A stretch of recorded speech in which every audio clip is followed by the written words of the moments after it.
As a gamer, bad video games can be very, very frustrating. I'm sure everybody would agree with me, but you know what's even more frustrating than a bad video game? A bad video game that somehow still turns a profit. What's up, guys? Jimmy or Chaos, welcome to Chaos Top 10s, and today we are going to be counting down our picks for the top 10 bad video games that still made money. For this list, we're going to be looking at video games that got pretty bad reviews but still somehow managed to eke out and sell tons of copies. So drop a like on the video, turn on your notifications, click that little bell, check that box so you do not ever miss a nightly top 10 upload, and away we go.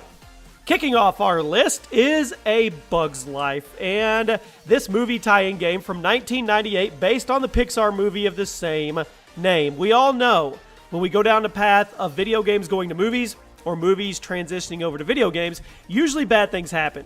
This game had you control Flick, the ant, in various tasks that loosely follows the story of the film. This game was way behind the times in every way. The graphics were outdated, the level design felt played out, and the controls were incredibly sluggish. Despite getting hammered by critics, which it did, A Bug's Life still managed to sell around 3.4 million copies. I guess that's what happens when you have a Disney movie slapped on your box art. But for everybody who got it who was disappointed, it's just sad. At number 9, and this is one of my favorite trilogies on the movie screens of all time, we have Enter the Matrix, and another movie tie-in game. Once again, you know bad things happen. This time based on the epic Matrix. Released in 2003 for the 6th generation of consoles, Enter the Matrix was panned by critics for being buggy and blatantly unfinished. Plus, you couldn't even play as Neo. How do you make a Matrix video game where you do not play as Neo? I don't even understand how this can be comprehended to be okay. Clearly, in an effort to rush it to the shelves to coincide with the theatrical release of The Matrix Reloaded. Despite the critical beating, guess what? Enter the Matrix sold almost 5 million copies, and a lot of those people probably didn't even realize you couldn't play as Neo, and once they got it, they were probably really, really disappointed. Not only for that, but it was an unfinished game. It wasn't done. That should be illegal. At number 8, and this game tends to make a lot of our list in a negative light, we have Aliens Colonial Marines. You've heard a lot about this one. We talk about it a lot. One of the worst and most controversial games of all times, thanks to Sega's false advertising. Aliens Colonial Marines was a sci-fi FPS released in 2013 to a well-deserved critical panning. Surely a game this bad couldn't have sold right. It should translate into bad sales. Well, unfortunately, thanks to all the hype leading up to its release, which was fake hype, Aliens Colonial Marines ended up selling over 1.5 million copies, which may not sound like a lot compared to other blockbusters, but it's still a very respectable number for a game that was honestly trash. Taking the number 7 spot today is Bart and Homer in The Simpsons Road Rage. And now The Simpsons, they've had their fair share of games over the years, going all the way back, I believe, to the NES, with some being much better than others. One of the not-so-great ones was Road Rage, released in 2001 and played almost identically to Crazy Taxi. They copied it pretty much, so much that Sega actually sued EA for patent infringement over it. You took control of various Simpson characters as you tried to pick up riders and get them to their destinations as soon as possible. Unfortunately, it just played out like a worse version of Crazy Taxi thanks to the outdated graphics, the sluggish controls, and the bad hit detection, which is kind of essential when you have a game like this. After being generally disliked by critics and gamers alike, Road Rage still managed to sell over, are you ready for this?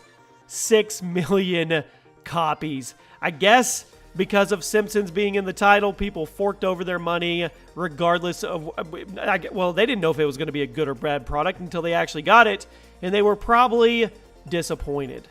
At number 6, we have Game of War Fire Age. I know for a fact that you probably know about this game thanks to its ad campaign having Kate Upton throw her boobs in your face and tell you to go download this game. There was a point where this was just spammed. It was spammed everywhere, just kind of like Arnold Schwarzenegger's Mobile Strike. This is that game. Well, believe it or not, the game sucks. It's a mobile MMO strategy game, but seriously, the game sucks. It's free to download, but requires so much extra payment to do anything worthwhile, and even after you sink a ton of money into it, it still sucks. It's not a fun game, and it's just a desperate cash grab attempt by the developers. So surely no one actually put money into the game, right? Well, apparently, Kate Upton's boobs worked because so far, are you ready for this? Game of War brings in an average of $621,000 a day. Probably one of the most upsetting statistics I've read all day when it comes to that's almost $750,000 a day is what this game brings in. And I guess you could look at it from a point where it was genius marketing. Kate Upton's boobs equals a lot of money. Now let's get into the top 5. At number 5, we have Wii Play. While Wii Sports is an awesome game and one of the best-selling games ever, Nintendo's follow-up Wii Play is nowhere near as good as its predecessor. Released in late 2006 and bundled with an extra Wii Remote as an incentive for buyers, this game is pretty similar to Wii Sports in style, as it's just a compilation of minigames. But the main difference between the two games is the minigames in Wii Play aren't any fun at all. These games suck. While the games in Wii Sports had great replay value and could be played for hours upon hours, Wii Play gets boring after just a few minutes. Despite it sucking, Wii Play sold over 28 million copies, likely due to it getting bundled with an extra Wiimote.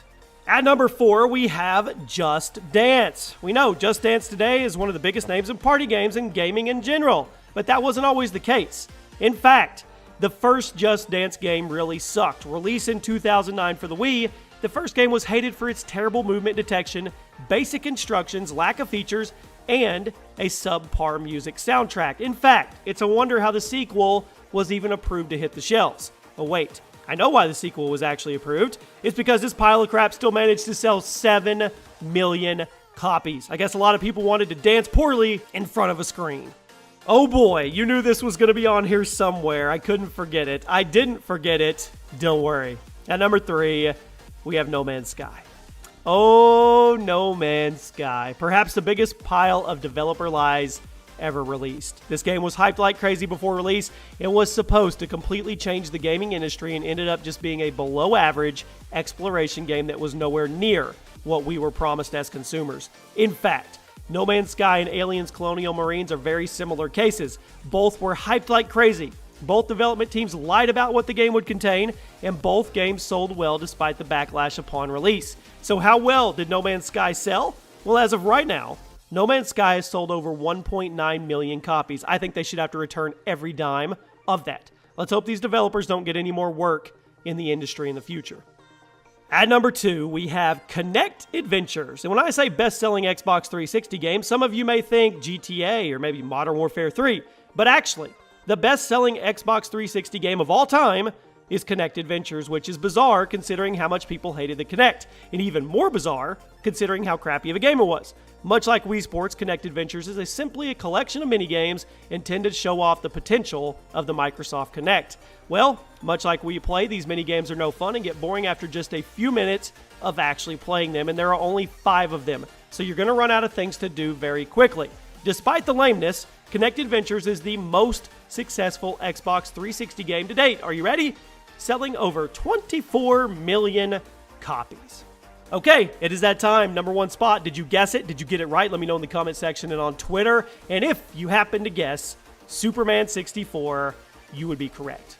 Perhaps the worst game of all time in history is Superman 4, released for the N64 in 1999. And it comes in on our list at a just fiery number 1. The worst game ever actually made a good amount of money, though. In case you didn't know already, this game was based on the animated Superman series running at the same time and was famously released unfinished and full of bugs, horrible graphics, terrible draw distances, frustrating controls, and a plethora of levels having you do the same thing over and over.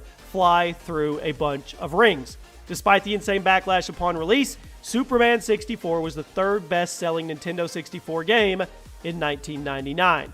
3rd best in the entire year was this game. What does that tell you guys? And there you have it, my friends. Those are 10 of the worst games ever made, but they still made a lot of money. Let me know if we missed any others that should have been on this list. Make sure you turn on notifications. There is a playlist below if you want to check out all the other top 10s. And there's a link below if you want to submit top 10 ideas. Who knows? It could end up being a video on the series. Hope you guys have a great day, and I'll see you on the next video.